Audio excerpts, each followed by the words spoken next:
Hi, this is Conrad Zimmerman of FistShark Marketing. If you like the show, why not support it with a small monthly contribution through Patreon? For less than the price of a traditional marriage, make a commitment that will inevitably end with at least one person unhappy. Just visit patreon.com/fistshark or click the big Patreon button at fistshark.com. And thanks for listening.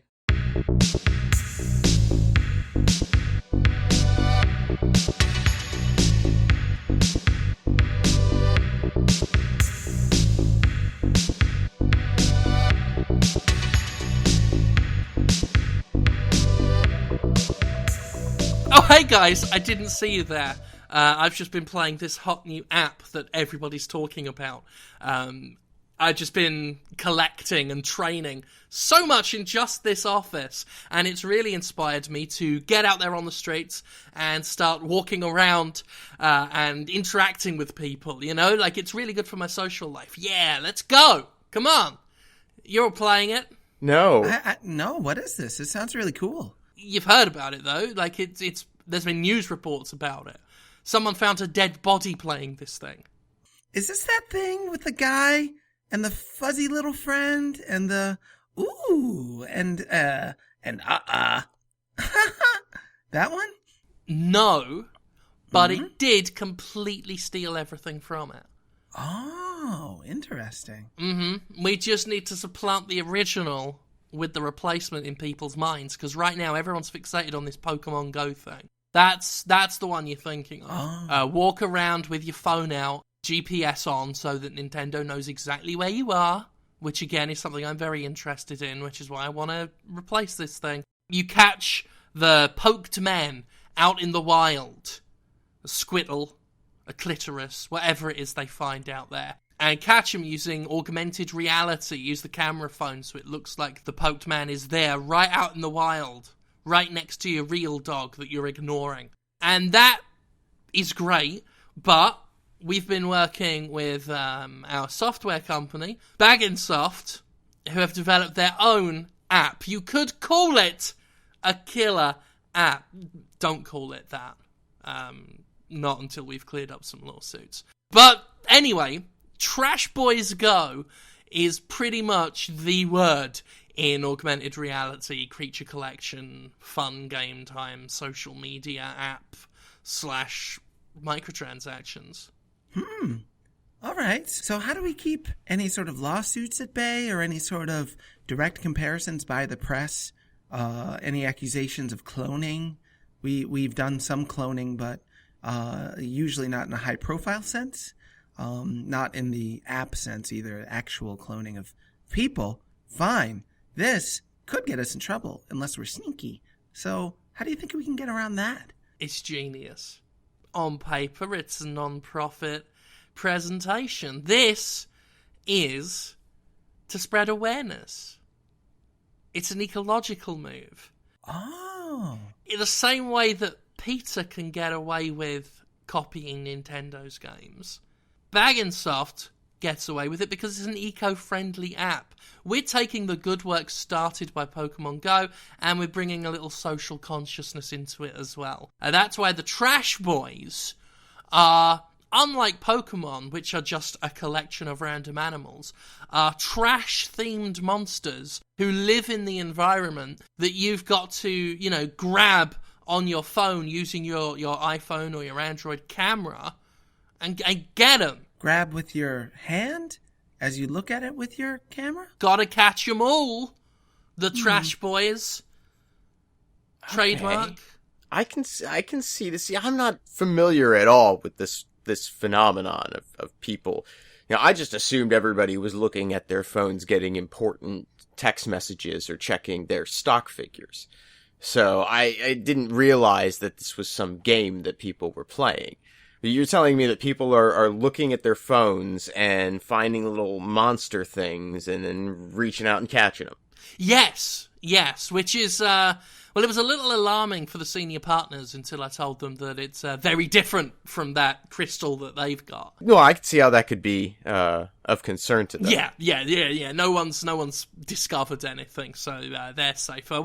Once I explained it was an iPhone app, they were cackling and cackling and cackling, and And it was, it made me scream. But the main point of it is we've got these cute little trash creatures that we've put in the virtual world through people's iPhone cameras. And very much like in Pokemon Go, they grab them by flicking on the screen to catch them. And in a way, it teaches them about cleaning up the environment. While you were talking, I was paying full attention, but I was also Googling a bit, and I discovered there are actually some Pokemon that are themed after trash already. So there's a precedent for this being successful. There's one here called Trubbish. It doesn't exactly look like realistic trash. It just looks a little trashy, and it's named Trubbish, which is cute. So is that the direction we're going in here with cute, trashy, sort of garbage pail kids, nasty but fun, 90s kids, sort of woo, a little, it's okay, but it's dirty, sort of good times? It's called Trubbish, is it? Mm-hmm. It evolves into garbage door, I think. It's a door to garbage, a little. It's cute. Shit! Trubbish was so... Doris, tell them to cancel Trubbish. Yeah, I thought it was clever too. That just leaves us with Rusty Needle Boy and Bandage Billy. Well, okay. Those could work. What do they look like? To be honest, they look like photorealistic representations of dirty bandages and rusty syringes. Huh. Okay. I mean, that can be marketable. That can be hot. But it's a little, I don't know. So people will be inclined to want to pick those things up, you think? Well, okay. Let's pretend this is unrelated, okay? If I bring up a second issue. Some people in Boston have been touching used syringes and dirty bandages and, in fact, a lot of varied bio-waste to the point where polio is pretty big in Boston. And a certain app is getting the blame. Which app? It's this new one called TrashBoyz Go. Oh, So they can't tell the difference between the virtual augmented reality needles and bandages and are just grabbing real needles and bandages. Yeah, a lot of them have, the app kind of crashes sometimes to your actual camera. We don't know why that is there specifically. It's either, a very unfortunate bug or someone at Bag & Soft thought it would be funny. But occasionally the app crashes and is replaced just by your normal camera phone, which is fairly indistinguishable from the app. Because of a lazy lack of a user interface. So people are now looking through their phone cameras, seeing actual syringes and dirty bandages, mostly because the GPS features tend to direct them to hospitals anyway, and just looking through their phones thinking they're reaching out to catch a new Billy bandage, and instead just putting their hands in tetanus. Doesn't the app tell you that? Doesn't it direct you to specific non-reality based bandage boys and needly bow bridges? What's it called again? Needly bow bridges? It is now. So it doesn't let you know that you're not dealing with the real deal, is what you're telling me? Paulson. Actually, can I call you Paul? Yeah, I suppose. Okay. You can call me. It gets confusing otherwise. I knew a Paulson and he gave his heart to a Starship Trooper. Here's the thing. Augmented reality is just too good. It's too real? It's too real. I played TrashBoyz for 30 minutes this morning and I couldn't tell what was real and what wasn't anymore. That's why I accidentally mistook Craig this morning for a pile of refuse bags full of shit and frogs and threw him in the dumpster and poured glass on top of the dumpster and then lit a fire under the dumpster and then kicked the dumpster, yelling, "Ha ha, fuck you, Craig, fuck you." Actually, no, I didn't think he was a bag of refuse.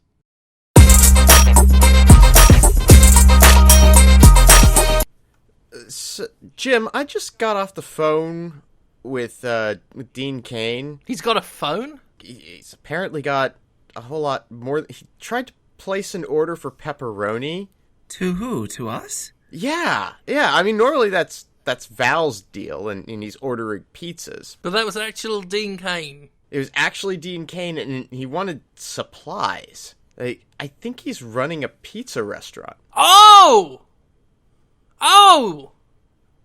Yeah, he is. It normally takes years for someone to go from being a busboy to a manager in one of those places. How did this happen? Funny story, actually. Funny story. He won it in a game of chance. He won a restaurant in a game of chance. Yeah. There's no, long, detailed explanation as to how he got into the game of chance or how he won. It's just a very, very funny story because something good happened to Dean Cain. That is pretty funny. Yeah, I wouldn't have believed it unless I was told. Don't get me wrong, I'm absolutely made up for the man. But he doesn't know how to make pizza, and no one will work for him because, despite having been on the streets, he is at the end of the day a Republican. And yet he's calling us asking for supplies. That means he must be doing something. He's making something, maybe even selling something to someone. Well, he has had pizzas made for him. There's this gang of boy thieves that he hangs around with sometimes. And turns out a couple of them know how to make pizza. So they started working for him for a little bit. But he was still sending them out to steal silken kerchiefs from the local gentlefolk. So there was a dispute there. They said one or the other. We do pizza or, we steal silken kerchiefs from the gentlefolk. So he can't get anyone to work for him. Then how's he going to operate the franchise? He does plan to eventually sort this out and sell pizza, right? No. He does plan to sort it out. But his thinking is if he can turn it from a Papa John's pizzeria into an Apple store, he won't have any problems. He told me he's repurposed what pizza he does have to encourage people to adopt this whole app store model of pizza. An app store model for pizza? Yeah, he feels that you can't just go from pizza store to Apple store the same way he went from degenerate bum to local business owner and job creator. Well, job barrier, really. But he feels that a transition can be made. Pizza store in the style of an Apple store. Apple store. So he's basically taken what little pizza he did have and could have sold, threaded some wire through them so that they can't get stolen, and put them up on bright white display stands all up and down the store, and just invited people to come in and finger it. Apple, so you don't mean apples the fruit. You mean some other kind of apple, I guess. Yeah, I'm talking about the technology company. Technology company? Yeah. Called Apple? Yeah, they do these, they're kind of like personal computers, but they actually have little, apples drawn on them. Huh. I run with a lot of, Microsoft technology, but I haven't heard of this Apple. So, how do we get Dean to get us some pizza? 'Cause I'm hungry. Well, you could do what the local transient population did and just walk into the store immediately after it opens and just ransack the place and help yourself and kind of turn the whole business into a sort of den. I could just go there right now? That's how these Apple stores that don't sell fruit work? You just go in and take whatever you want without paying anything? It doesn't sound lucrative exactly. Sounds a little risky. It sounds very Dean Cain, though. Yeah. Which is why I've not been questioning it. But I am concerned that he's now expecting us to supply him with pizza ingredients. If he spent it all putting out free samples like they were iPads, just while people pulled them off the bits of string and ate them, it's his fault. Well, there are city-funded food kitchens and shelters for the homeless where they do give out soup or canned beans. Not usually something as decadent as pizza, but maybe Dean could get this funded by the Department of Public Health. Maybe he could turn it into kind of a philanthropic pursuit. That would be good for his image, I think. Unfortunately, all owners of a Papa John's branded pizzeria have to sign a contract that the titular Papa wrote himself that said any such altruistic activity will result in the immediate termination of your right to own a branded Papa John's pizzeria. Yeah, you can be incompetent, but you can't be charitable. Yeah. John really hates the poor. Youch. So he's got to turn a profit, or else we're just going to be sending him pepperoni ad nauseum to infinity and beyond. For no good reason, because we're just throwing good pepperoni after bad at this point. Like, he had his chance with the pizzas, and he gave them all away. Yeah, and I can't have a whole lot of confidence that he's not going to just do it again. Yeah. I know he set up that Genius Bar in the corner, but it's really just turned into a place for homeless people to sleep. Mm-hmm. Like, they just crawl up on top of it, and they've got a nice flat surface. Right now, this is just... It could almost be a retelling of the classic Bible story, The Boy Who Lost Pizza. And if he won't learn his lessons like we all did when we were good boys at school, then he should dig himself out of this hole. The homeless can be marketable. That people want to have that spice of life. Maybe if they spice up the pizza, maybe if it's like homeless branded or maybe even homeless flavored pizza. Novelty pizzas are still hot. Pepperoni and ham, pineapple and tuna, maybe just scraps of whatever that guy had in his pocket and it being near him so it smells like him a bit, pizza. Well, unless he's going to make the ingredients out of the homeless people he has in there, which I'm not against. I don't see where he's going to get the funding or the resources. I'm not helping him materially out of this, because right now he's being the classical, as we all read in the Bible, prodigal pizzeria establishment owner and operator. He goes off and leaves me, his father, in a sense, in a client-agent sense, and he left me to start his own pizzeria and squandered it in the fallow months, and now comes back to me, his father, in a client-agent sense, looking for handouts, when it will be the good son who will get his just reward. Who is the good son? Vince Vaughn. He runs a very respectable Mazio's. I'm nervous about this new car client that we've got. I think it's going to be a challenge to sell.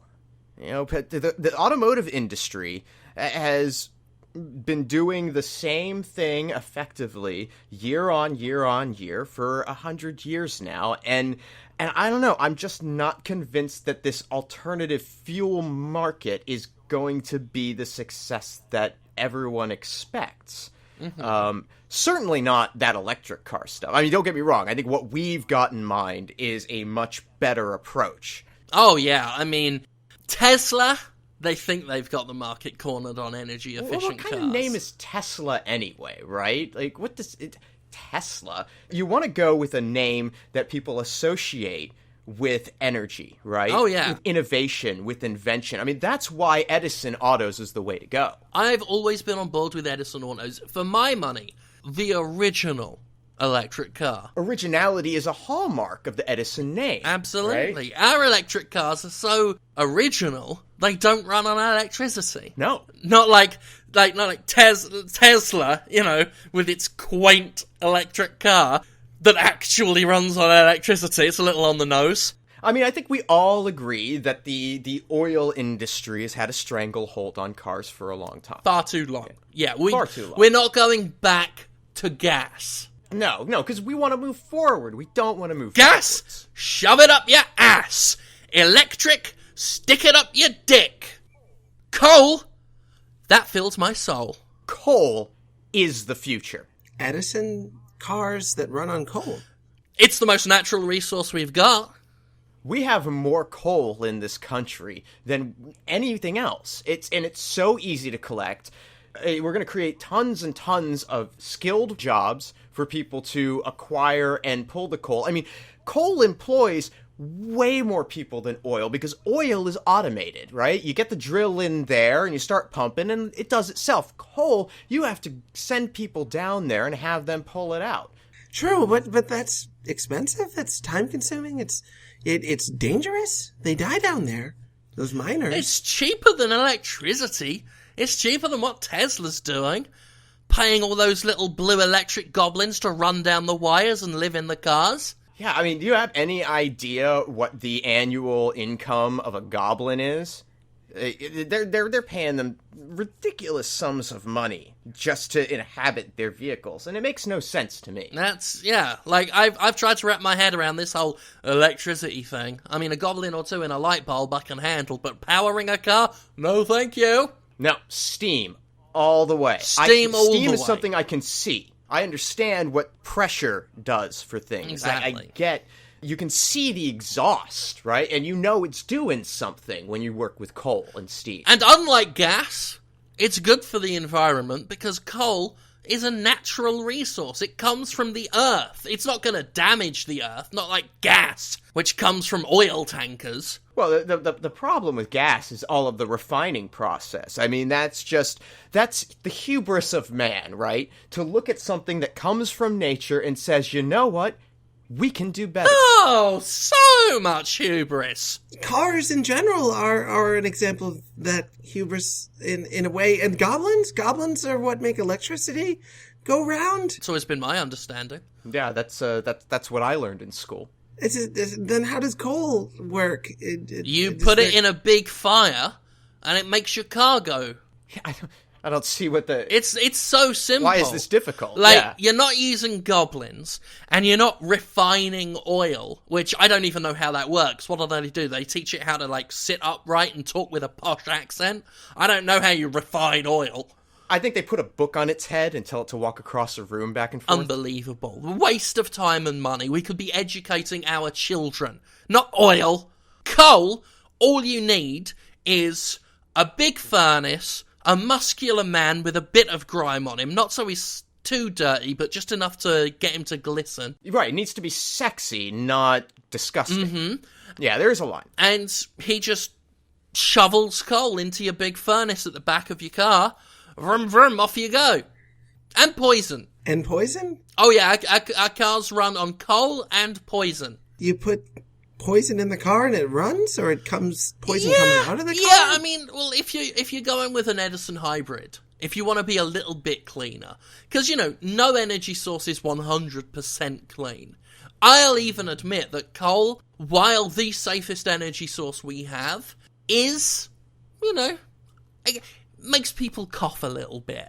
Makes your clothes a little bit dirty. What's the poison that we're using in the hybrid? That would be Zyklon B. Well, that burns real clean. And plus, that's an extra revenue stream for us, because who has that much Zyklon B? Who can provide Edison car owners with that much Zyklon B for their Edison hybrids? Us. One of our senior partners has a stockpile of the stuff from one of his old jobs. But why poison? You could use newspapers or, I don't know, dog hair. There's a million other things. You can't just put anything into a car and make it run. It's not a blunderbuss, Paul. Cars run on electricity, gas, coal, or poison. And of all of them, poison is the best. Mostly because we have so much of it. Loads of it! It seems the most dangerous, though. I mean, a car that is on fire as a default setting already seems dangerous because that car crashes into anything and it will burn the person, the man, the coal shoveling man. He'll but burn. It won't explode, and that's the key difference between a automobile that runs on gasoline and one that runs on coal. Because coal is slow burning, right?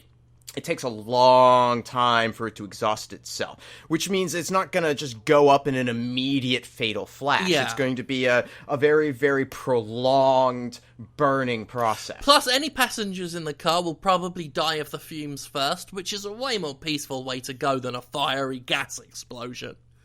Unless they're driving the poison car, in which case they will just go to sleep and not be anyone's problem. Sort of just a gradual drift into death as they're driving the car. Well, yeah. I mean, how do you think we get a used car market going?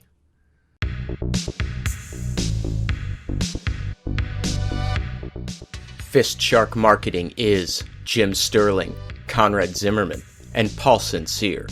Theme music by Ben Rama. Additional music by Alazar Chand. Our editor is Alan Smithy. Get more episodes and learn how to support the show at FistShark.com. Follow us on Twitter at FistShark for more of our exploits. Complaints can be forwarded via email to fistsharkmarketing@aol.com. And remember, believe in yourself. The rest of the world probably doesn't exist. Goodbye.